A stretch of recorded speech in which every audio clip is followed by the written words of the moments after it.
Good morning students and welcome in our science online class. In previous video we have seen the objective type questions of lesson number 1.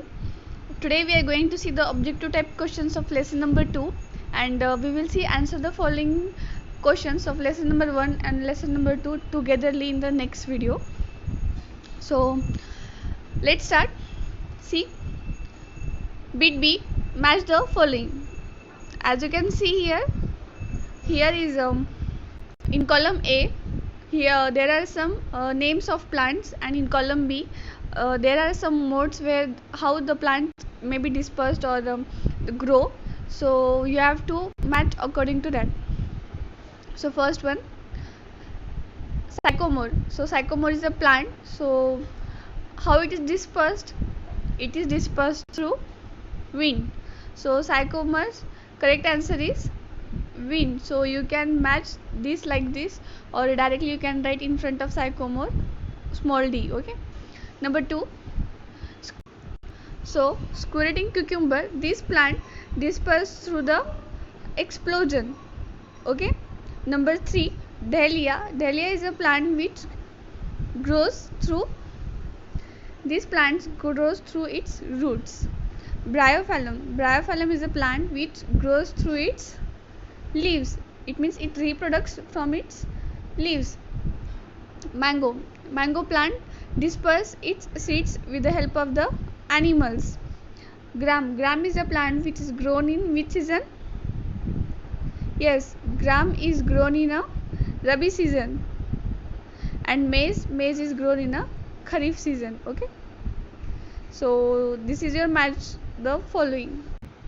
Column जो ए है उसमें ना कुछ plants के नाम दिए हुए हैं, और कॉलम बी है उसमें क्या किया है कि कुछ जो प्लांट्स होते हैं डिस्पर्स किस तरह से होते हैं उनके कुछ नाम है, या फिर कुछ प्लांट्स किस तरह से रिप्रोडक्शन करते हैं, और कुछ जो प्लांट्स है वो कौन से सीजन में ग्रो होते हैं, ऐसे उन्होंने करके कॉलम बी बनाया हुआ है. तो हमें कॉलम ए को कॉलम बी से मैच करना है. मतलब हमें ये देखना है कि वो जो प्लांट है उसका जो डिस्पर्सल कैसे हो सकता है, या फिर वो रिप्रोडक्शन कैसे करता है, या फिर वो कौन से सीजन में ग्रो होता है. उस हिसाब से हमें उनके मैच द फॉलोइंग करनी है. तो let's see the beat see, tick the correct answer.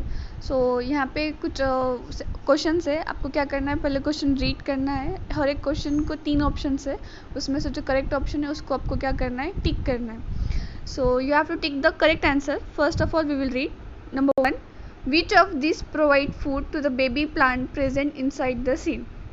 So options are A, cotyledons, B, seed coat, C, roots. तो जब सीड इनिशियल स्टेज में होता है, जब बहुत छोटा होता है सीड को, जब हम सो करते हैं तो उस टाइमिंग में सीड को खाना कौन प्रोवाइड करता है. So cotyledons provide the food to the seed. Number 2, which of these plants has leaves that give rise to new plants. So options are A, dandelion, B, rose, C, begonia. सो नीचे तीनों plants में से कौन सा ऐसा plant है जो अपने लीफ के थ्रू एक न्यू प्लांट को राइज करता है. So as we know that dandelions grow through the seeds which are disperse with the help of the wind. Rose plant growth from the stem part of its plant, whereas begonia plant grows from the leaf part of its plants. So the answer is C. Number 3, which of this crop is grown from November to April. So options are A, jawar, B, wheat, and C, rice. So as we know, rice and jawar are grown in the summer season from June to October, and wheat is grown in the winter season, that is November to April. It is a rabi crop, so we will take the wheat. उन्होंने पूछा नवंबर से अप्रैल के बीच में हम कौन से plants को grow करते हैं, तो वो है वीट का प्लांट. ठीक है. Number 4, the seeds of mangrove plants are dispersed by. So the seeds of mangrove plants are dispersed by, let's see the option A, explosion, B, water, C, wind. So mangrove plants are the plants which grows near the water, salty water, or any in marshy places especially. So the mangrove plants seeds are dispersed with the help of the water because it grows near to the water. So this is your tick the correct answer. D, discuss in class. Many times we see children touching the eggs of birds in the nest near their homes. At times the eggs break too. Do you think it is right to end a life before it begins? तो आपके पास बहुत कभी ऐसा हुआ होगा कि कुछ birds के नेस्ट होंगे और उसमें कुछ एग्स होंगे, तो बहुत सारे बच्चे क्या करते हैं कि एक्साइटमेंट की वजह से बोलो या फिर कुछ तो भी मस्ती करने के हिसाब से वो क्या करते हैं, उस एग्स को टच करते हैं और बहुत बार ऐसा भी हो जाता है कि वो एग फूट जाता है। तो क्या ये सही है कि मतलब जो आया ही नहीं है अभी तक दुनिया में, उससे पहले उसको हम मार दें? तो ऐसे करना नहीं चाहिए किसी मतलब सबको जीने का उतना ही हक है। तो जो आप कभी नेस्ट देखो बर्ड का कभी, तो उसके जो एग्स होते हैं उसको कभी छेड़ो मत, ना ही उसको ब्रेक करो, प्लीज़ उसे रहने दो और उस बर्ड को, उस बेबी बर्ड को भी दुनिया देखने दो, ठीक है। Do and learn leisure time unscramble the following words. So कुछ वर्ड्स दिए गए उन जिनको उल्टा पुल्टा करके दिया है, आपको उसको सही से करना है, फिर वो करेक्ट स्पेलिंग वहाँ पर लिखनी है। Number 1 CTEWAT, so basically it becomes weed. Number 2 is explosion. Number 3 is agriculture and number 4 is germination. अनस्क्रैबल words के लिए आपको स्पेलिंग्स याद होनी चाहिए। अगर आपने प्रॉपर स्पेलिंग्स याद किया है तो आपको वो जल्दी से ध्यान में आ जाएगा कि वो कौन सी स्पेलिंग है, ठीक है।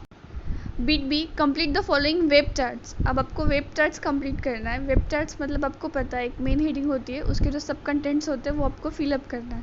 So let's see. Number 1 agents of dispersal. So we have seen the topic of the dispersal. In that we have seen there are 4 types of dispersal. So which are they, you have to write here. For example, they have given us here water, so remaining 3 you have to write. So according to our lesson we have seen first one wind, then water we have seen, but they have given water on the third portion, so we can write animals and explosion.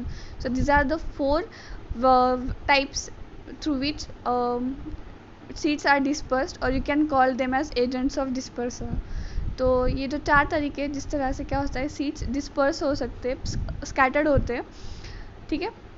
Number 2 reproduction in plants. तो plants में अब किस तरह से reproduction होता है, तो plants में 2 तरह से रिप्रोडक्शन होता है। एक वो आपको लिखना है और दूसरा उन्होंने पहले से दिया है कि रिप्रोडक्शन फ्रॉम अदर पार्ट्स। तो पहला तरीका कौन सा है, यस, रिप्रोडक्शन फ्रॉम सीड्स। तो जो प्लांट्स होते हैं एक तो सीड्स के थ्रू रिप्रोडक्शन करते हैं, या फिर जो कुछ प्लांट्स ऐसे होते हैं कि जो क्या करते हैं अपने पार्ट दूसरे जो पार्ट्स होते हैं उनके प्लांट के जो दूसरे पार्ट्स होते हैं उन पार्ट से वो रिप्रोड्यूस करते हैं, ठीक है। तो वो कौन से पार्ट्स है जिससे प्लांट रिप्रोड्यूस करता है, उसको 3 इसमें डिवाइड किया गया है। एक तो वो स्टेम के थ्रू रिप्रोड्यूस करता है, ये पहले से उन्होंने दिया हुआ है। बाकी के 2 कौन से तरीके हैं, तो वो है रूट और लीव्स। तो प्लांट्स रूट, स्टेम और लीव्स के थ्रू भी रिप्रोडक्शन कर सकता है, और कुछ प्लांट्स ऐसे भी होते हैं जो सिर्फ सीड्स के थ्रू ही रिप्रोड्यूस कर सकते हैं। So this is the end of your exercise here.